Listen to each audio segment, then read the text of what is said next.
Bet you didn't know I was a chef. Welcome to the canine section of this DVD. I think the best way to explain to you how a narcotic detector dog works is by bringing you into my kitchen. Come on. The first thing I want you to understand about how a narcotic detector dog is trained is it is very simple to train a narcotic detector dog. The hard part is finding the right dog to train. We could look at possibly 100 dogs and maybe one out of the 100 qualifies for a narcotics detector dog. We look for a dog that has an incredible ball drive. All of you have seen this dog.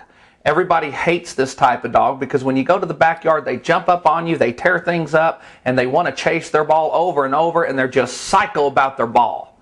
That's the type of dog we want to start with. Then the officer simply scents the ball or the toy with marijuana, and the dog begins to believe his toy that he has this crazy drive to get smells like marijuana. See this pot of stew?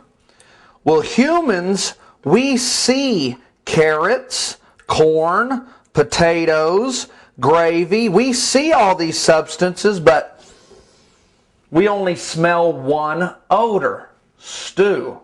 A dog is just the opposite.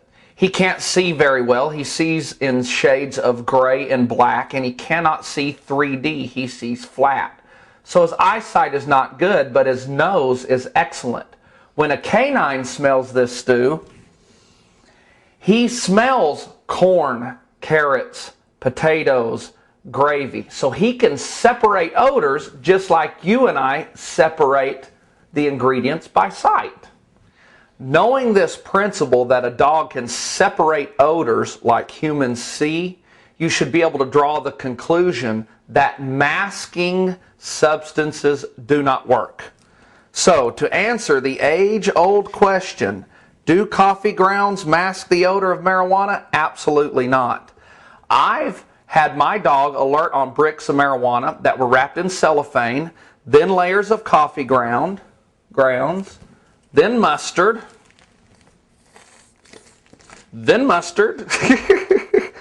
There we go. Vanilla extract is common. Bounty fabric softeners and pepper. If we place cannabis in there, remember the stew analogy? The canine can go, oh, mustard, oh, coffee, oh, vanilla, oh, bounty fabric softeners, oh, the marijuana, and give an indication. So these substances do not work when it comes to trying to fool a canine. Oftentimes, people trying to mask the odor of marijuana use petroleum products, gasoline, things of that nature, or some kind of strong cayenne pepper, because a dog's nose is very sensitive, and when he comes across these items, his instant reaction is to jerk back. But that doesn't work either, because we're trained as narcotic handlers to watch this type of reaction, and when the dog makes it, it makes us suspicious. Okay, the question is often asked, how did the canine smell through the gas tank, through the gasoline, through the PVC pipes floating around in the gas tank, and indicated on the marijuana inside the PVC pipe? I'm going to explain that to you. The dog cannot smell through anything, but odors permeate. And the example I would use when I was teaching law enforcement principles of canine, I would get a Ziploc bag, and I'd either get marijuana or tuna fish or sardines. And I would place them in the bag just like that and Ziploc it. I would pass this bag around to the entire class and ask them to smell it. You cannot smell the sardines at this moment. At the end of the class, I would pass the same bag around, and a couple hours later, the sardines could be smelled. Which brings me to this point. Everything is porous, including plastic.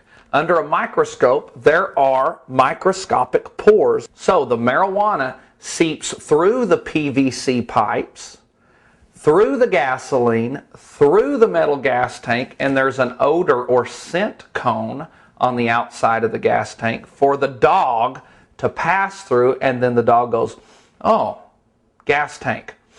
Oh, gasoline. Oh, PVC. Oh, marijuana.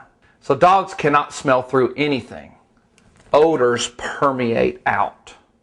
Now the rate at which odors permeate is different with every container marijuana can be placed in.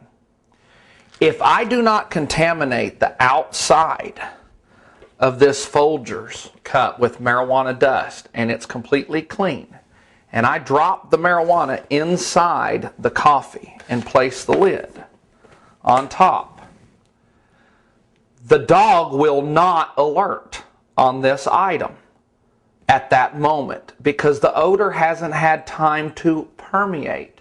Now, how long that takes, I don't know. It's different with every item. It might be an hour, it might be 5 hours.